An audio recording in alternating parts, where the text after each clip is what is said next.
আপনারা সাংবাদিক বন্ধুরা এবং আরো সবাই আমাদের ডাকে এখানে হাজির হয়েছেন, তার জন্য সবাইকে আমার তরফ থেকে, আমরা এখানে যারা হাজির হয়েছি বিভিন্ন দরবার শরীফ থেকে, বিভিন্ন বাউল ঘরানা, বিভিন্ন ঘর থেকে হাজির যারা আছি, আমাদের সবার পক্ষ থেকে আপনাদেরকে আমরা ধন্যবাদ জানাচ্ছি।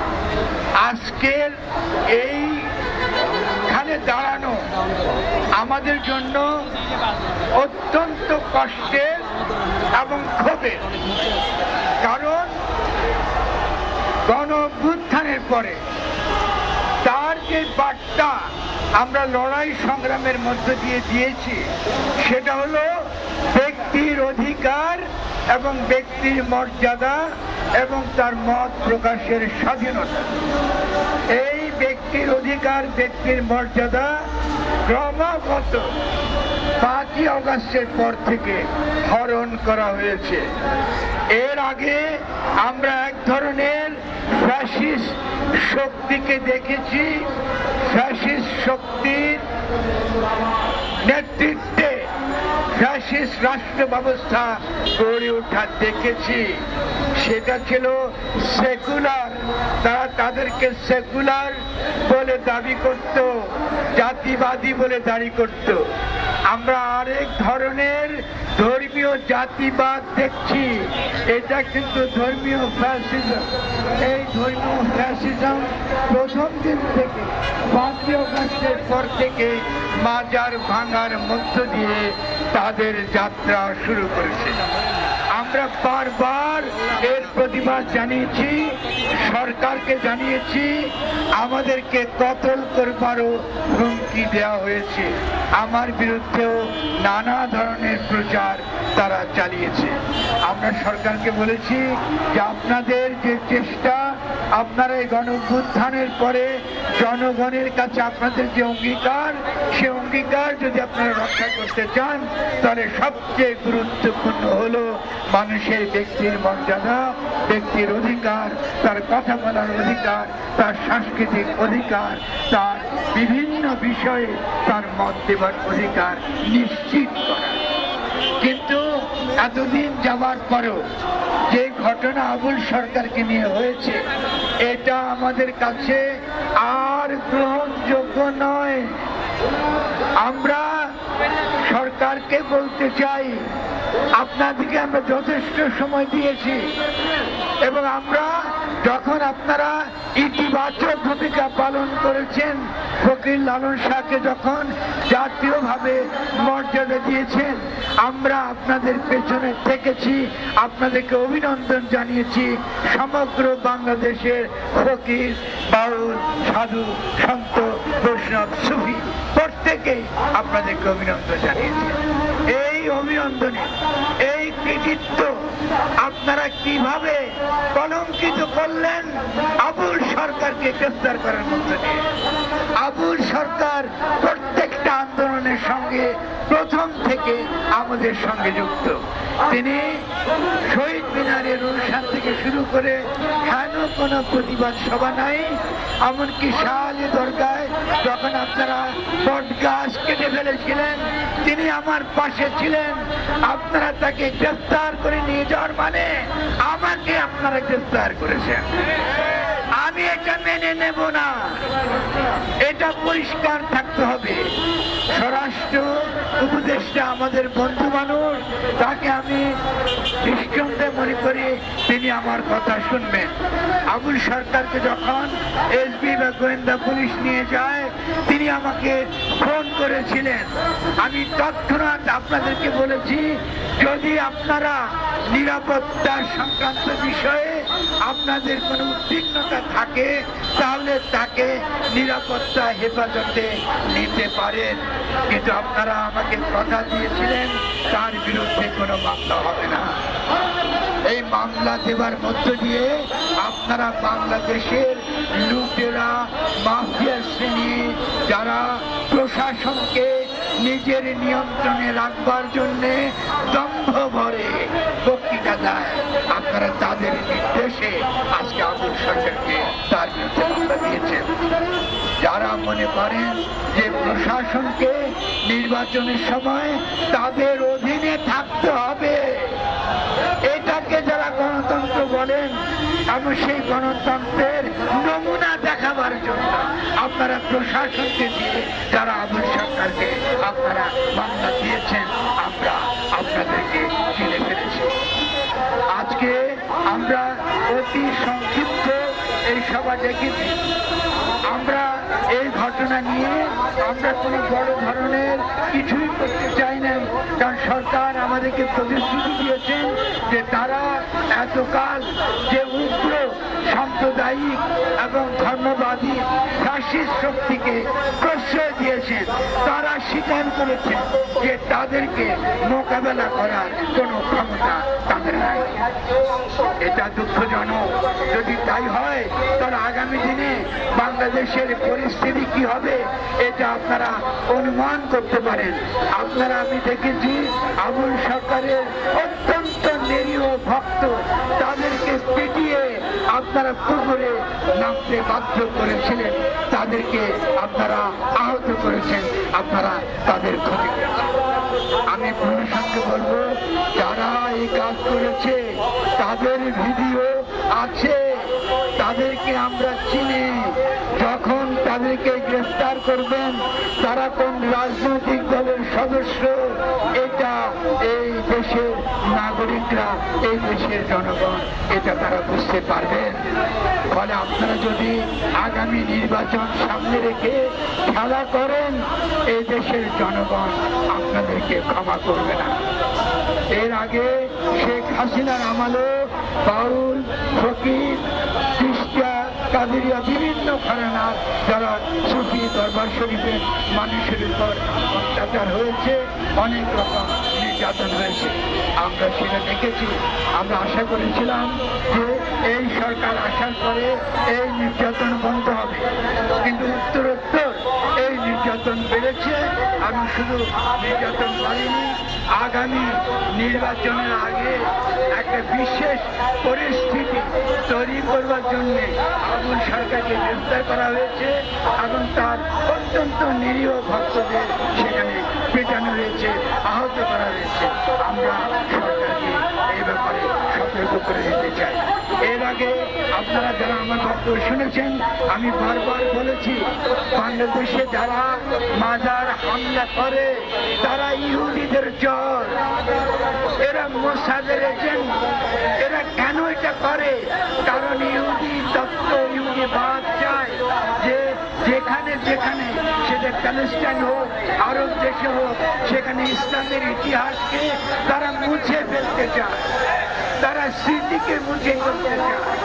আমাদের ওলিয়া উলিয়া দরবেশ যাদের দ্বারা এদেশে ইসলাম এসেছে, ইসলাম কায়েম হয়েছে, তাদের স্মৃতিচিহ্ন, তাদের মাজারগুলো আপনারা যারা ভাঙছেন, আপনারা যারা বাউলের উপর হাত তুলেছেন, আপনারা কাদের চর, আপনারা কাদের পক্ষে কাজ করছেন আমরা এটা জানি, এটা আমরা অনেকবার করেছি।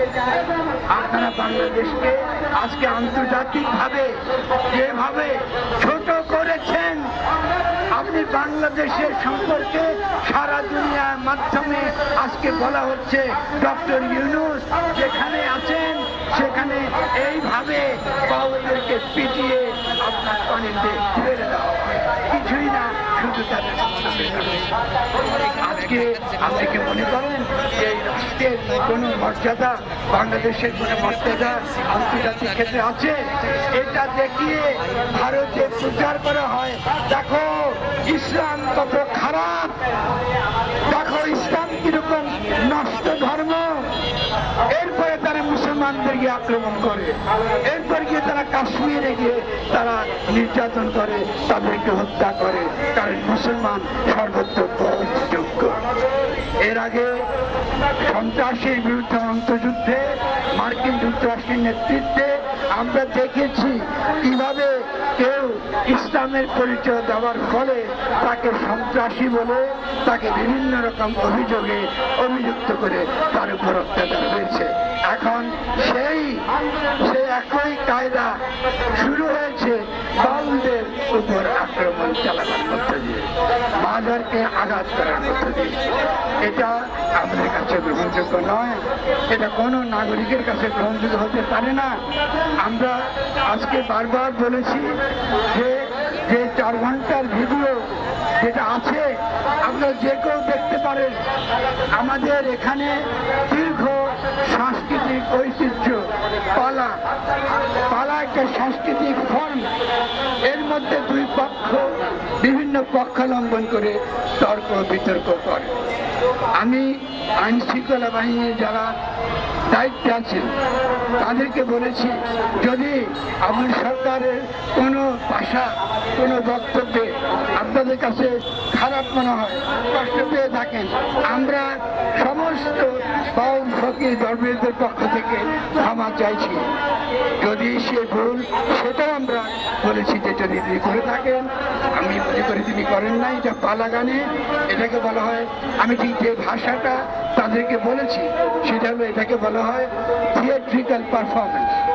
নাটকীয়তার মধ্য দিয়ে একটা বক্তব্য হাজির করা, একটা নাটক করার মধ্য দিয়ে একটা বক্তব্য হাজির করা, এটা ছিল পালা গানের একটা নাটক।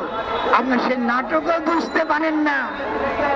আপনাদের সাংস্কৃতিক বোধ এত নিচু স্তরের, প্রশাসনের শিক্ষা এত নিচু স্তরের যে আপনারা এগুলো শিখতে পারেন। আমি সেখানে গিয়ে আমরা বাউলদের বিরুদ্ধে আমরা যেভাবে হামলা চালাচ্ছেন, যেভাবে তাদের উপর ক্রমাগত তাদেরকে আহত করছেন, পেটাচ্ছেন, আগে চুল ছেড়ে দিতেন, এখন এগুলো করছেন, আমাদেরকে এখনো এগুলো সহ্য করতে হচ্ছে। আমরা আজকে এরপরেই আমরা সিদ্ধান্ত নেব পরবর্তীতে আমরা কি করব। অন্যান্য সারা বাংলাদেশে যত দরবার আছে, যত ধাম আছে, যত সুফি বলি কি দরবেশ বলি কি ফকির বলি কি সাধু বলি কি সন্ত বলি, তাদের সকলের প্রতি আমাদের আহ্বান, আমাদেরকে অবিলম্বে একটি মহাসম্মেলন ডাকতে হবে। আপনাদেরকে একত্র থাকতে হবে। যদি আপনারা মনে করেন যে আপনারা প্রত্যেকে বিভক্ত থেকে নিজ নিজ জায়গা থেকে নিরাপদ থাকবেন, এটা হবে না, এটা হয় না। তাহলে আমাদের সকলকে মিলেই আমাদেরকে এই অন্যায়কে প্রতিরোধ করতে হবে। এটা হচ্ছে আমাদের প্রথম আবেদন সকলের প্রতি। আমরা সকলের কাছে যাব, আমরা একটা বৃহত্তর ঐক্য গড়ে তুলব। এর আগেও আমরা এটা করেছি, চেষ্টা করেছি, সামনের দিনে। 2 নম্বর হলো আমরা অবিলম্বে সারাদিন ব্যাপী বা 2 কিংবা 3 দিন ব্যাপী শহীদ মিনারে বা যে কোনো জায়গায় আমরা যারা বাউল জায়গা থেকে বিভিন্ন ঘরানা থেকে আমরা যারা কাজ করছি দীর্ঘকাল ধরে আমরা থাকবো। আমি সেখানে বাংলাদেশের জনগণের যদি এই ধারা সম্পর্কে কোনো বিভ্রান্তি থেকে থাকে সেটা আমরা ব্যাখ্যা করব। আমি সেটাও আমরা গানের মধ্য দিয়ে, কথা বলার মধ্য দিয়ে বিভিন্নভাবে ব্যাখ্যা করে আপনাদেরকে বোঝাবো যে বাংলা সত্যিকারের ধর্মের ধারা, সংস্কৃতির মধ্য দিয়ে, ভাষার মধ্য দিয়ে, গানের মধ্য দিয়ে, বিভিন্ন আকীদার মধ্য দিয়ে, বিভিন্ন ঘর বা দরবারের চর্চার মধ্য দিয়ে যে ইসলামকে বাংলা তুলে ধরেছে, বাংলাদেশ তার নিজের জমিনে তুলে ধরেছে, এটাই সারা বিশ্বে আমাদের মুখ উজ্জ্বল। আমাদের দ্বিতীয় যে প্রস্তাব, আমরা অতি সত্তর একটি অনুষ্ঠান শহীদ মিনার বা যেখানে আমরা অনুমতি পাই, এবং আমরা আপনাদেরকে অন্তত বোঝাবার চেষ্টা করব যে কিভাবে সত্যিকার অর্থে বাউল ধারা কি বলে ধর্ম সম্পর্কে তাদের মন্তব্য কি। 3 নম্বর, আমরা মনে করি যে মহাসম্মেলন হতে যাচ্ছে, আমরা চেষ্টা করব যেহেতু মানিকগঞ্জে এই ঘটনা ঘটেছে এবং এর আগেও মানিকগঞ্জ আমাদের বাংলাদেশে ভাবের জগতে অত্যন্ত গুরুত্বপূর্ণ ভূগোল, অত্যন্ত গুরুত্বপূর্ণ এলাকা। এখানে ভাবের একটা বিশাল বিশাল ঐতিহ্য আছে, এখানে বাউলদের ফকিরদের সাধু সন্তদের একটা বিশাল ঐতিহ্য আছে। আমরা পরবর্তী মহাসম্মেলন হয়তোবা জমি সকালে একমত হন আমরা মানিকগঞ্জে করতে যাব। আমরা সে মানিকগঞ্জে যারা এই নিরীহ বাউলদের পেটাচ্ছেন, আমি থাকবো, আমাকে পেটাবেন, আমি পিটানি খাবো। আমরা প্রতিহিংসা করি না, কিন্তু আপনাদেরকে একটা শিক্ষা দিয়ে যাব। আপনারা যেটাকে ইসলামের নামে চালাচ্ছেন, এর সঙ্গে ইসলামের কোনো সম্পর্ক নেই। আপনাদের মনে যে ইসলাম আছে, এটা হচ্ছে অপরকে ক্ষতি করা।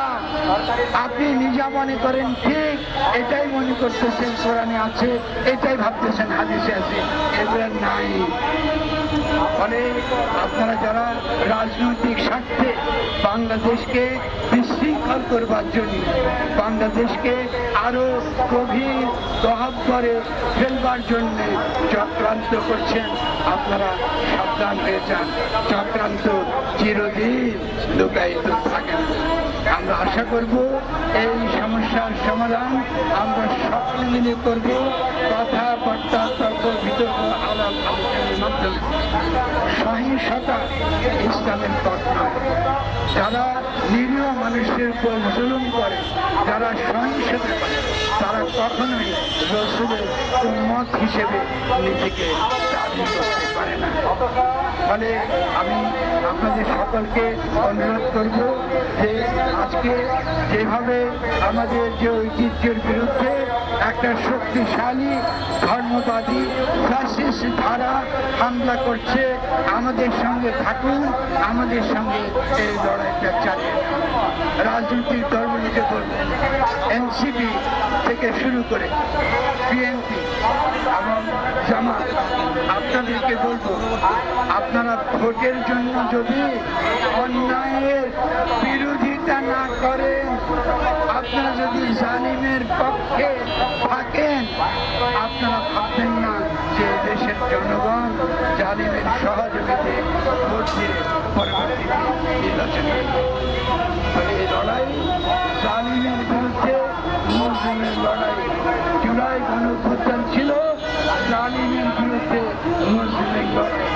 আজকে এই ফকির পার্টি সাধু সন্ত এই মুসলিমের পক্ষে যদি আপনারা না থাকেন, আর শুধু ভোটে নির্বাচনে ভোট পাবেন না বলে তাদের পক্ষে